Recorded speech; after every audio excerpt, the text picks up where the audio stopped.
Ya, kita lanjutkan berita satu view. Topik kedua yang ramai diperbincangkan di media massa pekan ini adalah penangkapan dan perekrutan anggota ISIS di Indonesia. Dan saya ke Mas Bilal dulu. Mas Bilal, ini kalau kita melihat ISIS ini dari sudut pandang Republika, apa yang menjadi fokusnya? Kalau sampai saat ini, Republika masih melihat dari cara WNI bisa sampai tertarik untuk bergabung dengan ISIS. Karena memang sejauh ini kan kita tahu kalau di ISIS di Timur Tengah sendiri itu banyak negara-negara yang kontra juga. Karena memang di sana ISIS ingin mendirikan negara Islam dengan sangat dengan kekerasan, dengan pembunuhan dan bahkan pemerkosaan di Irak dan Suriah. Tapi di sini kita melihatnya bagaimana jangan sampai Islam diidentikan dengan ISIS. ISIS atau diidentikan dengan Islam gitu maksudnya? Dan baliklah ISIS dengan ke Islam dan ke ISIS seperti itu. Karena memang sampai saat ini negara luar pun internasional melihat negara Islam dengan sama berarti Islam seperti ini, seperti itu. Dan kita harus bagaimana Republika caranya untuk mengubah persepsi atau orientasi orang lain atau negara lain untuk melihat kalau seperti negara Islam itu tidak seperti apa yang diajarkan oleh ISIS seperti itu. Kalau bacaan Republika sendiri sebetulnya apa sebetulnya penyebab WNI banyak yang tertarik ke ISIS?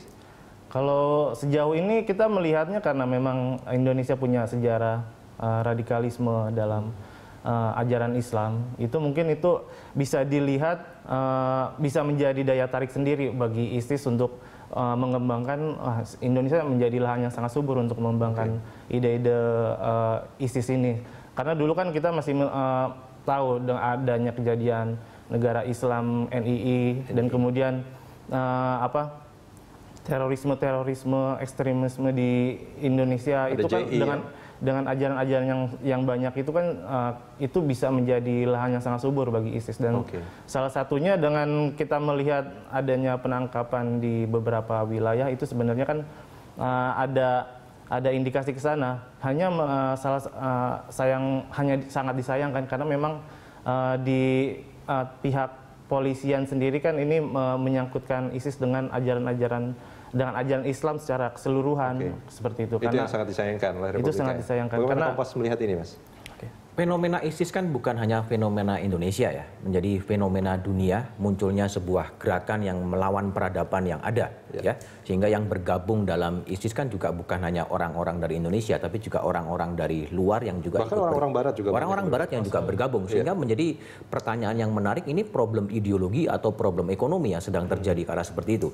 Tapi langkah-langkah yang dilakukan oleh ISIS dengan cara memenggal kepala, dengan cara-cara ini kan melawan peradaban yang ada, dan organisasi-organisasi Islam di Indonesia juga mengecam cara-cara yang seperti itu.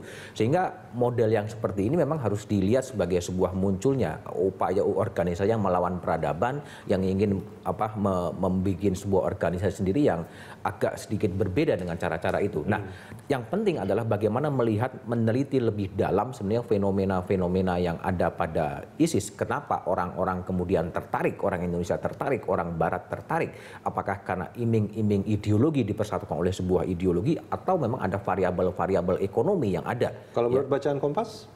Kita belum bisa sampai pada kesimpulan, bisa dua-duanya ke sana. Karena membawa anak-anak kecil ikut ke situ gitu kan, dengan iming-iming mendapatkan gaji yang luar biasa, pengaruh teknologi informasi yang memberikan sebuah gambaran-gambaran bahwa ada sebuah kemewahan duniawi dan kemewahan yang lebih surgawi yang ditawarkan, mungkin akan menjadi sebuah fenomena daya tarik. Nah, problemnya adalah bagaimana kemudian dalam negeri, ya, dalam negeri khususnya domestik Indonesia juga memprevensi adanya kecenderungan yang seperti itu. Nah, ini kalau tidak salah ada usulan untuk membuat perpu untuk menangani ISIS ini.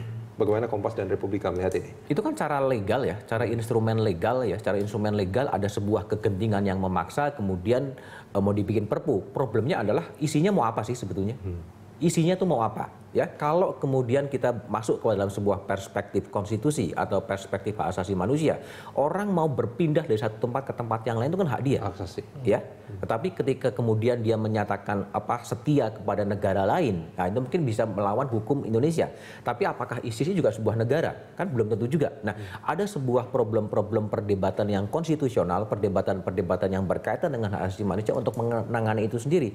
Kalau mereka kemudian melakukan pelanggaran kimia, hukum-hukum itu yang berlaku. Nah, itu yang terjadi sehingga Perpu menurut saya juga tidak terlalu penting dan bukan sebuah jawaban yang mujarab untuk mempersoalkan soal ISIS itu. Soal ISIS ini. Kalau Republika gimana Mas Bil? Nah, kalau dari Republika sendiri memang memandang Perpu ISIS itu ya memang sangat berlebihan karena memang di Indonesia sendiri kan banyak banyak berbagai ajaran atau aliran Islam pun di Indonesia banyak, dan untuk Perpu ISIS saya kira memang belum bisa atau belum urgent untuk dibikin karena ISIS sendiri kan pusatnya pun atau pusat sumber gerakannya pun di Timur Tengah, dan lagi-lagi kalaupun Perpu ini jadi di Indonesia, lagi-lagi nanti umat Islam sendiri yang akan kembali disudutkan dengan berbagai tuduhan radikalisme dan kekerasan itu, karena dulu juga sempat pernah ada polisi ingin membentuk Densus anti radikalisme, itu pun sempat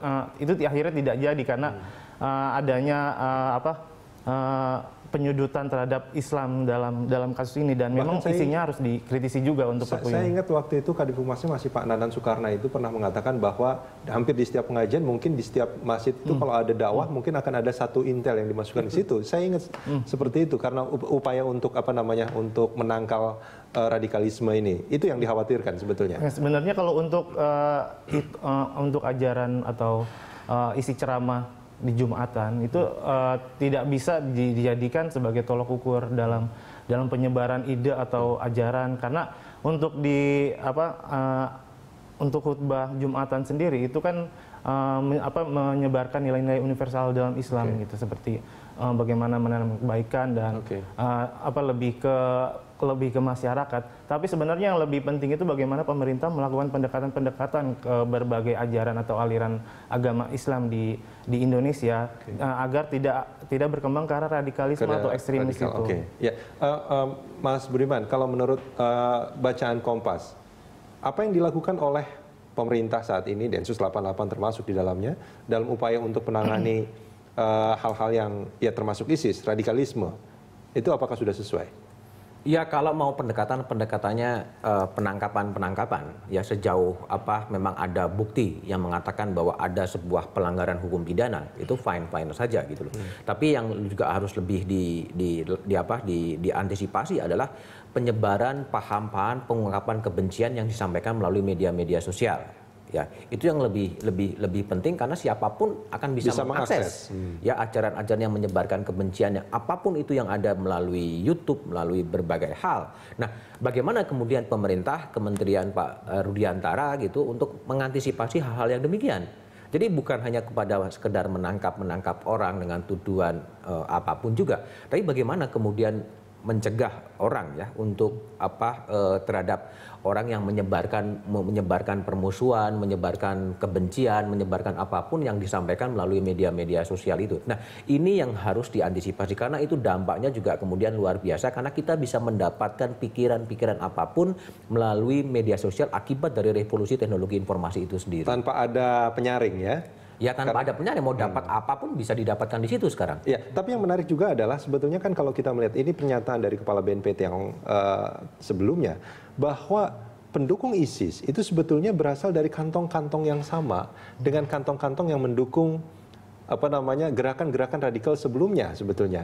Nah, ini apa yang terjadi kalau menurut Kompas dan juga Republika mungkin bacanya? Apakah ini ada semacam upaya pembiaran seperti itu, upaya deradikalisme itu tidak dilakukan atau bagaimana? Karena program deradikalisasi itu kan juga belum terlalu clear sebetulnya. Apa yang mau dikerjakan? Ini kan sebuah konsep ya, deradikalisasi dari kata D, dari radikal kemudian diturunkan. Tapi apa yang mau dikerjakan sih sebetulnya? Nah, mereka juga BNPT atau Densus atau siapapun juga harus bisa menjelaskan pendekatan-pendekatan non legal, pendekatan-pendekatan non hukum seperti penangkapan pendekatan hukum. Tapi pendekatan-pendekatan yang lebih budaya, yang lebih organisasi ini juga harus dijelaskan apa yang kemudian dikerjakan, yang dilakukan, dan bagaimana kemudian hasilnya. Sehingga semua pendekatan-pendekatan yang dilakukan untuk mengatasi keadaan harus dievaluasi mana efektivitasnya. Tetapi yang pasti adalah tidak mungkin untuk mengantisipasi hanya dengan satu pendekatan. Apakah itu pendekatan? Sehingga harus ada pendekatan yang lebih komprehensif, yang lebih holistik, agar semuanya ini bisa lebih tertangani dengan baik. Dan itu belum jelas saat ini.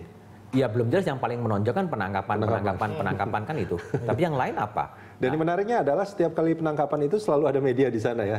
Lah iya, ini kan model kampanye-kampanye yang seperti itu. Oke, Mas Bilal. Oke, kalau sebenarnya memang kita melihat sampai saat ini penanganan masalah terorisme dan ekstremisme itu memang dari penangkapan di polisinya, karena selama ini kan kita melihatnya penangkapan pasti ada aja yang terduga, padahal masih terduga tapi sudah ditembak mati seperti saat penangkapan, padahal kan seharusnya diberi hak untuk melakukan pembelaan diri atau mungkin membantah seperti itu. Dan sejauh ini kebijakan preventif untuk pemerintah sendiri memang belum ada. Ya, yang menarik sebetulnya apa yang terjadi di Tulungagung itu kan, itu menurut pengakuan ibu di sana itu, bahkan anak-anak kecil juga ditodong dengan senapan gitu. Bukankah itu juga akan menimbulkan trauma tersendiri dan menimbulkan perspektif tertentu sebetulnya dengan polisi kan? Ya pasti. Nah, cara-cara pendekatan yang seperti itu menyebabkan anak kecil dipertontonkan dengan senjata ini kan mengajarkan kekerasan juga. Lebih-lebih kalau model-model itu kemudian disiarkan juga. Nah, ini kan menimbulkan efek traumatik bagi anak-anak itu sendiri kan. Nah, ini yang juga harus menjadi pemikiran bagaimana kemudian menyelesaikan masalah juga tidak perlu menimbulkan masalah lain. Ini kan seperti jargonnya Pegadaian kan. Tapi kan kadang-kadang langkah-langkah yang seperti ini yang kadang-kadang ingin efek publisitas, ingin menciptakan efek ketegasan, tapi tidak sadar dia menimbulkan efek-efek yang lain. Nah, di sini sebenarnya juga semuanya ya, media pun juga harus bisa melakukan introspeksi bagaimana kemudian melakukan liputan-liputan yang tidak menimbulkan efek-efek viral yang lain gitu. Ya, itu bisa saja anak-anak yang ditodong itu bisa menjadi benci dengan polisi ketika dia besar. Oke. Kita akan Mas Bilal ingin menyatakan sedikit. Yang kita juga ada survei terakhir itu mengatakan kalau saat ini pemuda Indonesia lebih tertarik ISIS dibandingkan negaranya, itu sebenarnya memang sangat sangat mengkhawatirkan juga, dan pemerintah seharusnya juga harus lebih gerak cepat juga, seperti juga mengontrol media juga, karena itu memang penyebarannya sangat efektif dalam Baik, Mas Bilal dan Mas Budiman. Kita akan sambungin di segmen berikut.